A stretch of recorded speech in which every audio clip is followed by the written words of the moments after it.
nagkagulo na nang dahil sa kanya. Kasi, sip-sip kasi yan sa mga sponsor. Ayan, nabubuhay po yan sa mga sponsor na babae na yan. Yun,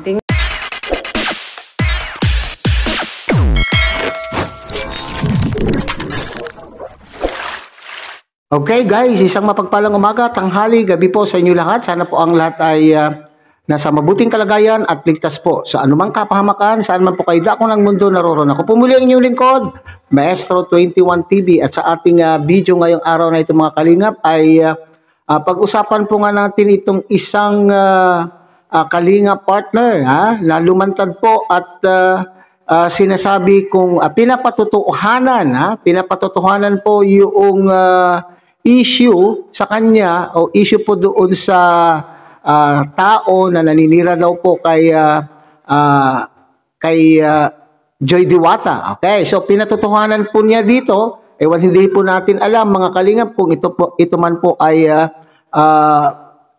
po ay paratang lamang or kwentong barbero. Pero ang alam po natin siya po ay lumantad upang siya po ay magsabi ng kanya pong naging karanasan kay Rhea Olarte. So pangalanan na natin mga kalingap kasi alam po naman natin na itong si Rhea Olarte ay umamin na at sa katunayan nga po ay siya po ay humingi na po ng paumanhin. Yan naman po yung maganda po rito mga kalingap. Siya po ay humingi na ng paumanhin sa kanya pong nagawa kay Joy Diwata. Pero kaugnay niyan ay mayroon pong lumantad, may lumabas po na dating na kasamahan po niya na pumunta po diyan po sa Daet, siguro po ay niyaya. Parang nakita ko nga po noon unang-unang dumating po diyan si itong huli na dumating po diyan si Rhea Olarte ay siya po ay may kasama na babae. At ito nga po siguro yun mga kalingap kasi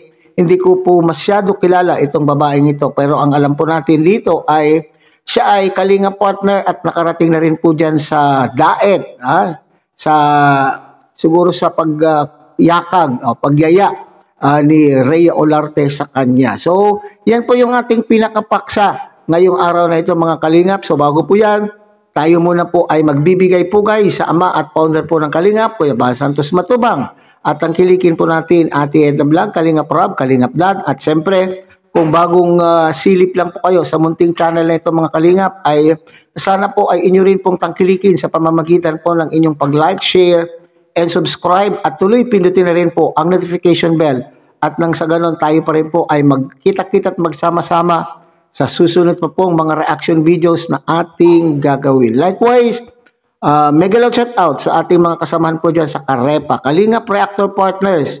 Sa pamumuno po yan ng ating buting presidente, Javier De Leon, aka Birador. Okay, so mga Kalingap, mayroon po tayong nakuhang isang maikling video clip doon sa naging live po ng Rachel TV. Ito po ay ipi-play po natin at dito po tayo magbabase ng ating komento, kuro-kuro, opinion at reaction. Okay? So bahala na po kayong humusga kung ito man po ay may katotohanan o wala. Okay? So tunghayan po natin mga kalingap. Yan guys, nagkagulo na ang ibang grupo guys. Yan ang sinasabi ko na noon pa man na magdulot talaga yan siya ng gulo. No? Kaya, kasi yung mga tao talaga na ang gusto po ay hijack, no? Mga hijack lang ng sponsor. Talagang magdudulot yan ng gulo. Walang maidulot yan sa grupo. Kung saan man siyang grupo naroroon. Kung saan man siyang grupo naroroon. So, kung ano man yung nangyari sa akin dyan sa Daet noon, kung ano man yung yan, karma na yan niya. Na karma din, no? Susla, ganyan talaga ang buhay. Pag ganyan talaga ang gawain mo, kung hindi talaga makajus yung gawain mo, yan ang ginagawa niya Yan ang ginagawa niya noon pa man. Noon pa man, nung nagkasama pa kami. Noon pa man, walang tao na nakakaalam kung po kami. Ang ibig sabihin, nagkagulo po kami o nagkaano po kami, hindi nagkaintindihan sa aming pagsasama. No, tahimik ako na lumilipat sa kubo nung time na yon.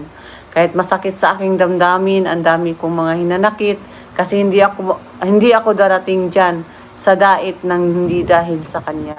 No, hindi ako aabot diyan sa dait kung hindi dahil sa kanya.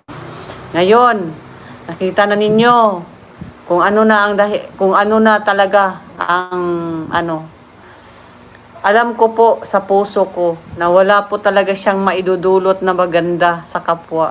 So ngayon, pumutok na. Nakialam siya sa ibang grupo, nakialam po siya sa ibang pumasok po siya.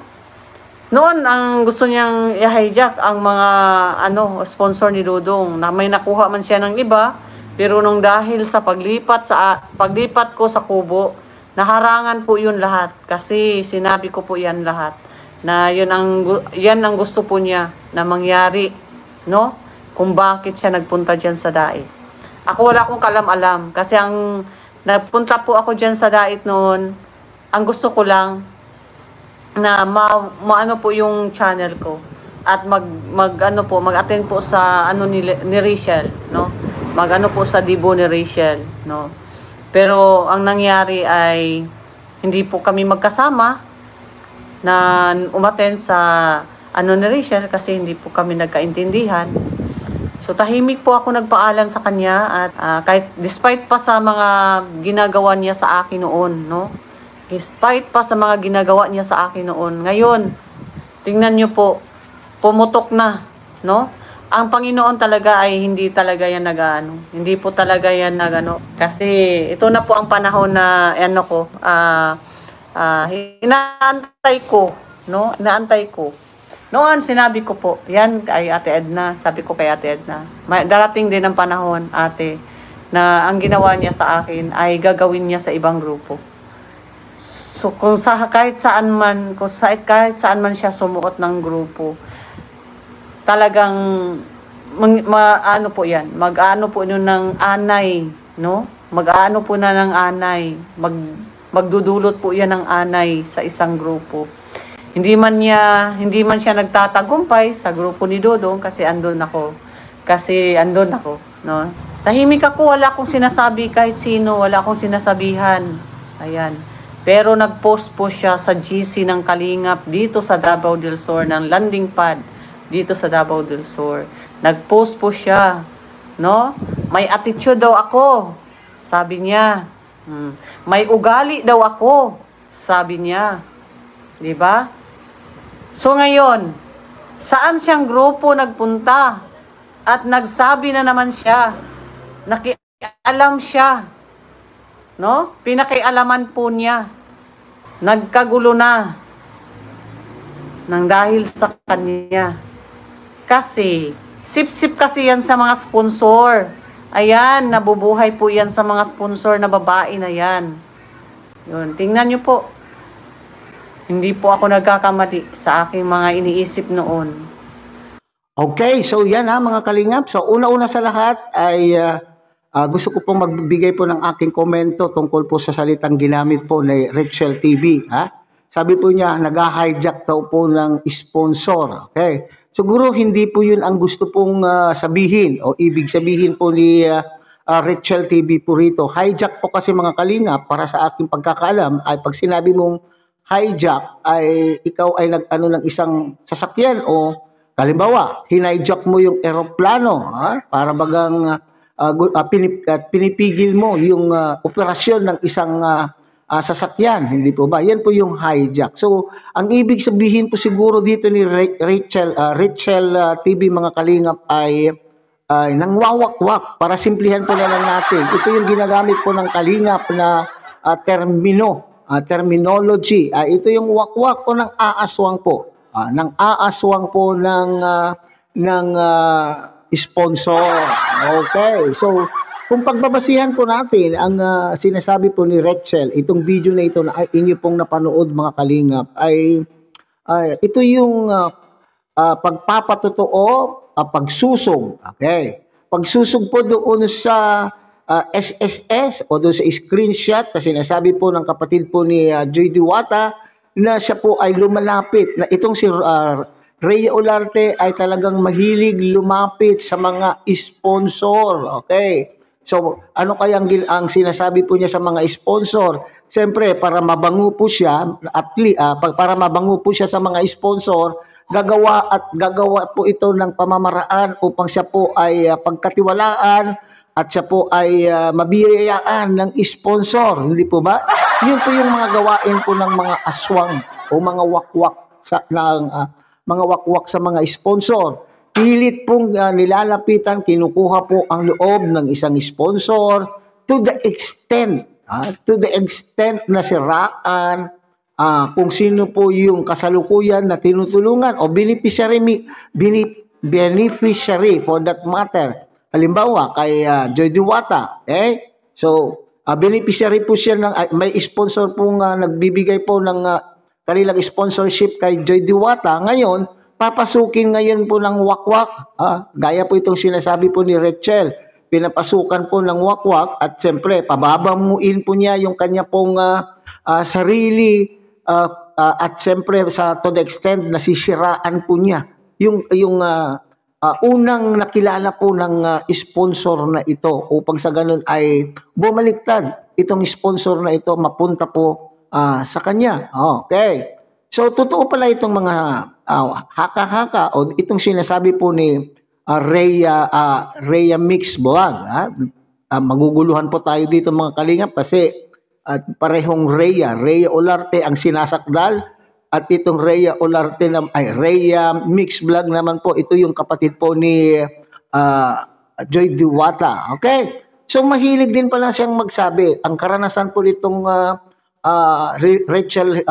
Rachel TV, mga kalingap, naranasan din po niya na sinabing nag-a-attitude. Nag-a-attitude, may ugali. Di ba ganyan din po yung terms o salita na ginamit po ni Rhea Olarte upang sa ganun ay masiraan po itong si Joy Diwata doon sa kanyang kausap na sponsor na may attitude, may attitude at nagpapabiktim at kung ano-ano pang mga sigurong mga salita dahil hindi naman po natin nakita po yung screenshot. Okay? So dito mga kalingap, kung ito man po ay totoo at magkayang patunayan nitong Rachel TV, ang kanya pong sinasabi, tama rin po yung sinasabi po niya, kung ipagpapatuloy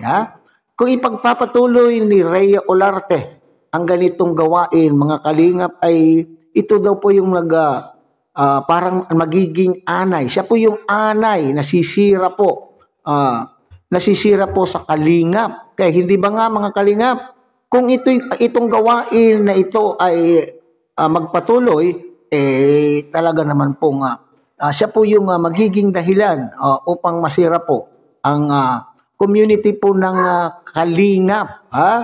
So sana ay maimbestigahan. Imbestigahan po kasi sa katotohanan, marami po tayong naririnig ng mga issue. Marami na po tayong naririnig na issue na